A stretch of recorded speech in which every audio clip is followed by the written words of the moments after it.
আজই ডাউনলোড করুন আর এনজয় করুন আপনার পছন্দের শো। দেখো অপর্ণা আমাদের থেকে অনেক ছোট, কিন্তু কিভাবে যেন আমার পুরো জীবনটা পাল্টে দিল। মানছি, এক সেকেন্ড, আমার তোমার সাথে কিছু কথা ছিল। মীরা, আমার এখন কিচ্ছু শুনতে ইচ্ছা করছে না, তুমি এখান থেকে যাও। হ্যাঁ, অফকোর্স তুমি আমাকে চলে যেতে বললে তো আমি চলে যাব, আর শুনতে সেটা বাধ্য। কিন্তু অপর্ণা কি তোমার কথা শুনবে?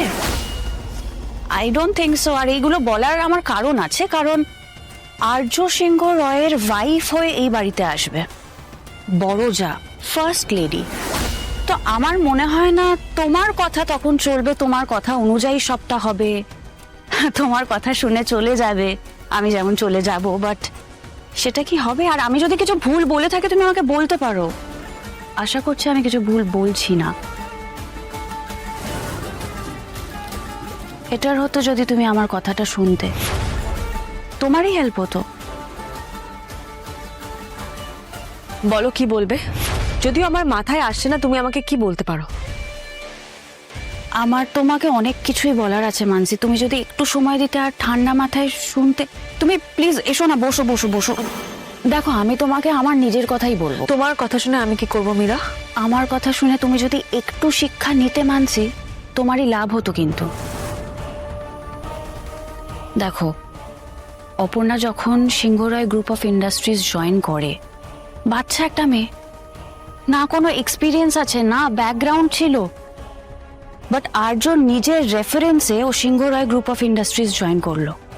আমার এই কোম্পানিতে একটা আলাদাই পজিশন ছিল, যেখানে আর্যর কথার পর আমার কথাই ছিল শেষ কথা। বাট অপর্ণা আসার পরে সবটা বদলে গেল, সবটা। কি করে সেটা পসিবল হলো আমার তো আজও মাথায় ঢোকে না। অপর্ণার মতন একটা মেয়ে, সে কিনা সবটা ডিসিশন নিচ্ছে। ও সে পজিশনটা হওয়াই উচিত নয়। আর্য সবটা ওকে দিয়ে করাতো, আর আমার পজিশনটা সেখান থেকে কোথায় চলে এলো। আমি ভুল প্রমাণিত হয়েছি সব সময়, সব জায়গায়। আমি এতগুলো কথা আমার সব এক্সপিরিয়েন্স থেকে, আমি আমার এই এক্সপিরিয়েন্সগুলো শেয়ার করলাম তোমাকে একটাই কারণে, কারণ ও সবাইকে ভালো মতন কন্ট্রোল করে নিতে পারে, সবাইকে হাতের মুঠোয় করতে পারে। এবার তুমি ওকে শুরু থেকে কিভাবে সামলাবে সেটা তোমাকেই ভাবতে হবে মানসি। এটাই তো আমার চিন্তা।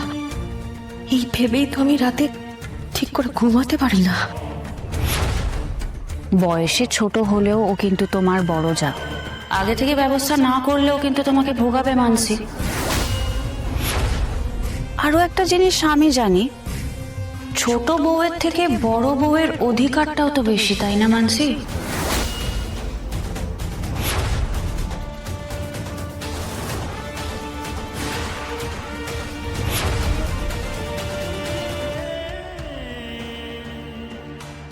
Will you marry me, Aparna?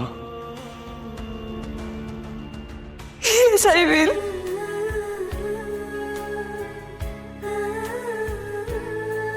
তোকে কোথাও যেতে দেবো না। যাবে কোথায়? আমি ছাড়লে তো তুমি কোথাও যাবে। আপনাকে ছাড়া আমি কোথাও যেতেও চাই না।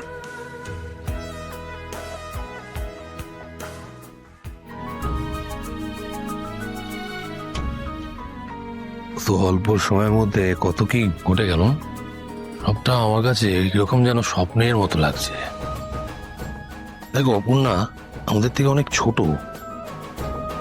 কিন্তু কিভাবে যেন আমার পুরো জীবনটা পাল্টে দিল।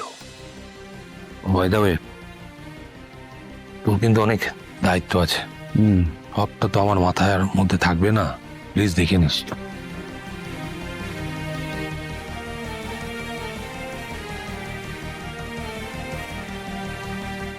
Thank you very much. আমি জানি কিঙ্কর, আমাদের দুজনের মধ্যে অনেক তিক্ত অভিজ্ঞতা তৈরি হয়েছে,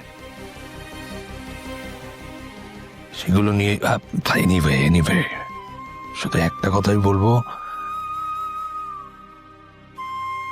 thank you very much. Thank you.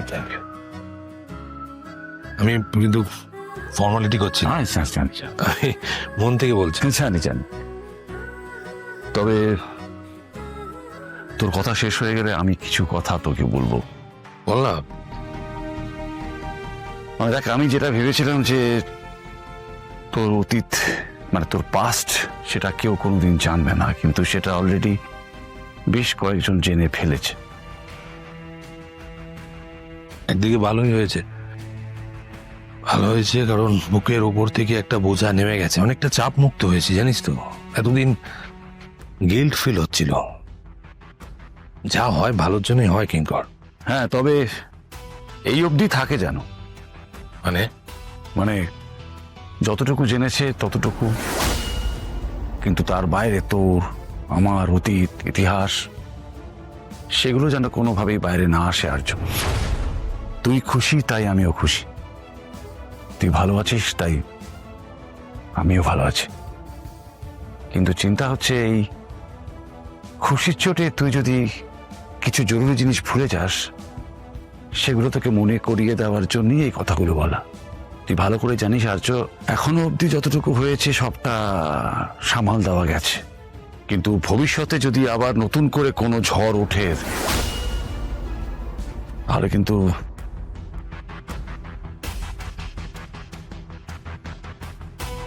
ব্যাস ওইটুকু।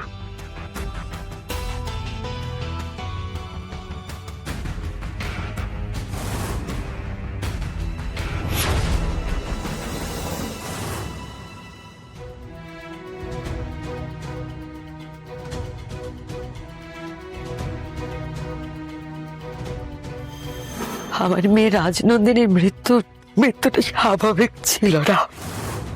কেন এত ভাবছি এসব কথাগুলো? কেন এত অস্বস্তি হচ্ছে আমার? না, ভাববো না, আর ভাববো না। অনেক সুন্দর মুহূর্ত আছে, আমি সেই সব নিয়ে ভাববো। তুমি আস্তে আস্তে বড় হবে আর আমি আস্তে আস্তে বুড়ো হব।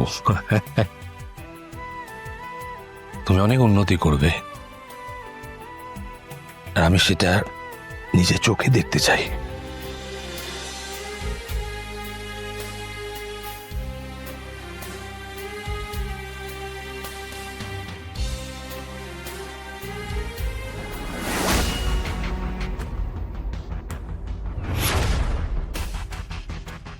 যে দরজাটা বন্ধ আছে সেটা বন্ধই থাকতে দাও আর্য। অন্য দরজা খুলে দাও। যে আসছে তাকে আসতে দাও, সেই তোমার ভবিতব্য আর্য।